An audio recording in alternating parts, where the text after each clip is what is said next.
নিয়োগ দুর্নীতি মামলার নাম করে চাকরি প্রার্থীদের কাছ থেকে বিপুল পরিমাণ টাকা নেওয়ার অভিযোগ উঠেছিল আগেই। এবার এ ব্যাপারে একটি গ্রুপের পোস্ট সামনে এনে ঘটনার পুঙ্খানুপুঙ্খ তদন্তের দাবি জানালেন তৃণমূল কংগ্রেসের মুখপাত্র কুণাল ঘোষ। টুইটে কুণাল একটি হোয়াটসঅ্যাপ গ্রুপের কিছু কথোপকথনের স্ক্রিনশট পোস্ট করেছেন। সঙ্গে লিখেছেন, শিক্ষা সংক্রান্ত চাকরি মামলা দেখিয়ে কিছু ব্যক্তি বিপুল টাকা তুলছেন বলে অভিযোগ। একটি গ্রুপের পোস্টে তার ইঙ্গিত স্পষ্ট।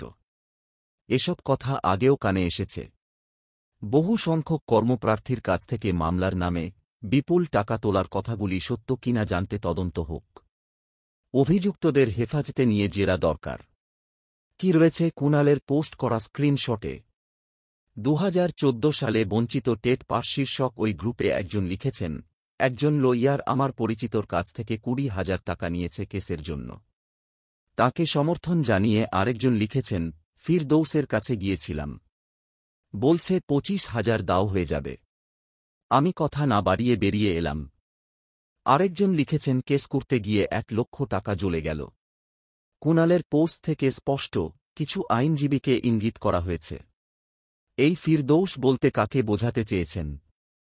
কুণালের কথায়, চাকরি প্রার্থীদের একাধিক গ্রুপে এরকম বহু পোস্ট ঘুরে বেড়াচ্ছে, যেখানে স্পষ্টভাবে বলা হচ্ছে নিয়োগ দুর্নীতি মামলাকে দেখিয়ে চাকরি প্রার্থীদের কাছ থেকে লক্ষ লক্ষ টাকা হাতিয়ে নেওয়া হয়েছে। এটাও তো এক ধরনের দুর্নীতি। আমি চাই তদন্তকারীরা সত্যিটা খুঁজে বের করুক। সেইজন্যই এই পোস্ট।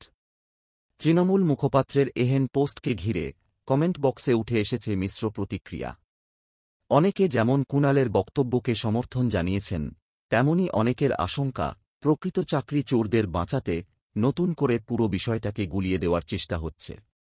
প্রসঙ্গত, নিয়োগ দুর্নীতি মামলার অভিযোগে 2022 সালের 23শে জুলাই রাজ্যের প্রাক্তন শিক্ষামন্ত্রী পার্থ চট্টোপাধ্যায়কে গ্রেপ্তার করেছিল ইডি। সেই থেকে জেলবন্দি পার্থ। পরে শিক্ষা দপ্তরের একাধিক প্রাক্তন পদস্থ কর্তাকেও গ্রেপ্তার করেছেন তদন্তকারীরা।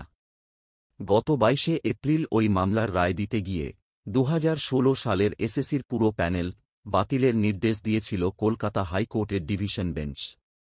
ফলে 25,753 জন শিক্ষক ও শিক্ষাকর্মীর ভবিষ্যৎ প্রশ্নের মুখে দাঁড়ায়। শীর্ষ আদালত অবশ্য ওই নির্দেশে স্থগিতাদেশ দিয়ে তদন্তকারী সংস্থাকে যোগ্য ও অযোগ্যদের তালিকা তৈরির নির্দেশ দিয়েছে। মামলার পরবর্তী শুনানি রয়েছে 16 জুলাই। তার আগে কুণালের এই পোস্ট ঘিরে নতুন করে শোরগোল তৈরি হয়েছে।